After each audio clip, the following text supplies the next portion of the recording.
অন্তর্বর্তী সরকারের সময় এসে আমরা বোধহয় জানলাম যে ভারত বাংলাদেশের জন্য বাঘ হয়ে উঠছিল, তাই না?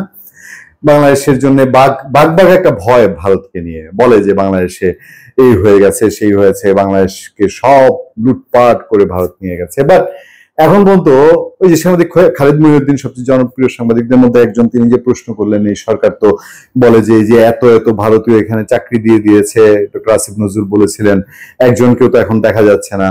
এই সরকার বলেছিল ভারতের কাছে বিক্রি হয়ে গেছে দেশ, এখন পর্যন্ত কোনো চুক্তি বাতিল হচ্ছে না, ভারতের তাবেদারি করার কথা হয়েছে, সেই ধরনের কোনো চুক্তি বাতিল হচ্ছে না।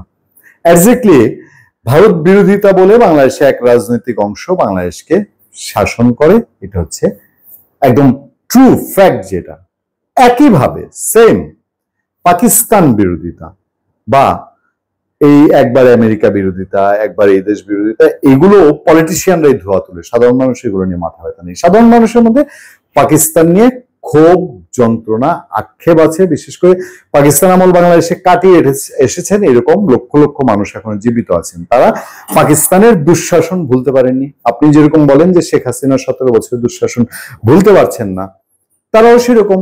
সুতরাং পাকিস্তানের দিয়ে একটা খেদ আছে। এবার ভারতের প্রসঙ্গে আবার যদি বলি, ভারত বাংলাদেশের বেশ কিছু অবৈধ নির্বাচনের নামে প্রহসন, বাজে নির্বাচনকে তারা সমর্থন করেছে, এটা অবশ্যই অন্যায়। কিন্তু সেই ইস্যুতে পুরো দস্তুর জীবনকালের জন্য বাংলাদেশে কেউ ভারতের বন্ধু হয়ে রাজনীতি করতে পারবে না, বাংলাদেশে কেউ ভারতের সাথে যোগাযোগ রাখতে পারবে না। ভারতের দিক থেকেও কেউ কেউ যে বাংলাদেশের সঙ্গে এখন যোগাযোগ রাখাটাই যেন অস্পৃশ্য, এই জিনিসগুলো সবসময় ভয়ঙ্কর। ফলে আস্তে আস্তে আস্তে আস্তে বাংলাদেশের সার্কটা নষ্ট হয়েছে। কেন সার্ক নষ্ট হয়েছে? পাকিস্তান আর ভারতের রেশারেশির কারণে। এবং একটা সময় ভারত বসতে চায় না পাকিস্তানের সঙ্গে, সার্ক কার্যকর থাকেনি। এখন বাংলাদেশ হয়তো একটা অল্টারনেটিভ খুঁজেছে। অল্টারনেটিভ কি? যে দক্ষিণ এশিয়া একটা ফোর্স করতে চায়, সেটার আবার উদ্দেশ্য যদি অন্য থেকে থাকে, যেটা ভারত সন্দেহের চোখে দেখছে, সেই চায়না পাকিস্তানকে নিয়ে বাংলাদেশ একটা জোট করবে, অবশ্যই ভারতের জন্য একটু মাথা ব্যথার কারণ। সেটাই অনেকটা অকপটে ভারত থেকে বলা হচ্ছে আমাদের সামনে। সেই খবরটা একটু আপনাদেরকে ধরিয়ে দিই বাদ বাকি আলোচনায় যাওয়ার আগে।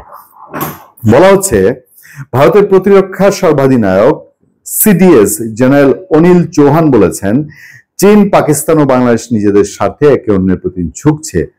চীন, পাকিস্তান, বাংলাদেশ নিজেদের স্বার্থে, তো নিজেদের স্বার্থ তো খুব স্বাভাবিক, এই জায়গায় দ্বিমত করার কিছু নেই, ঝুঁকছে।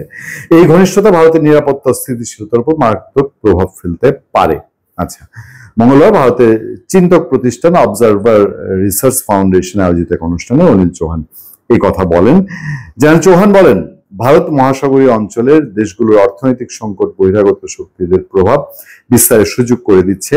ঋণ কূটনীতির সাহায্যে প্রভাব বিস্তারের মধ্যে দিয়ে তারা ভারতের জন্য বিপজ্জনক হয়ে উঠছে। মানে চীন ঋণ কূটনীতিটা বেশি রকম ইউজ করে। আচ্ছা, পাশাপাশি ঘন ঘন সরকার পরিবর্তন এবং সেই সঙ্গে তাদের আদর্শ চুক্তি ভারতের জন্য চ্যালেঞ্জ হয়ে উঠেছে। আচ্ছা, জেনারেল চৌহান বলেন, এই প্রবণতা ভারতের জন্য বড় এক সমস্যা। সম্প্রতি চীনের কর্মকর্তারা সে দেশে পাকিস্তান ও বাংলাদেশের কর্মকর্তাদের সঙ্গে এক সম্মেলনে মিলিত হয়েছিলেন। তিনটি দেশই নিজেদের স্বার্থে একে অন্যের কাছাকাছি আসছে। এই নৈকট্য ভারতের স্থিতিশীলতা ও নিরাপত্তার উপর প্রভাব ফেলতে পারে বলে তার ধারণা। আমি আপনাদেরকে শুরুতে যে ভূমিকার কথা বলছি, যে বাংলাদেশ এবং ভারত এই দেশে, আমি এর আগে অনেকগুলো আলোচনা বলছি, এই দুই দেশের শুধু পলিটিশিয়ানরা ছাড়া আর কোনো সাধারণ মানুষ দুই দেশের সম্পর্কে টানাপোড়েন চায় না। টানাপোড়েনের বাস্তবতা নাই, পৃথিবীর ইতিহাস নাই। বাংলাদেশের এই আগামী গত 800-1000 বছরের ইতিহাসও যদি আপনি টানেন, ভারতের সাথে আমাদের ভারত ভূখণ্ড যেটা বলে, সেই ভারত ভূখণ্ডের কারোর সাথে আমাদের ওরকম যুদ্ধ পরিস্থিতি, এই বঙ্গদেশের যুদ্ধ পরিস্থিতির রেকর্ড নাই।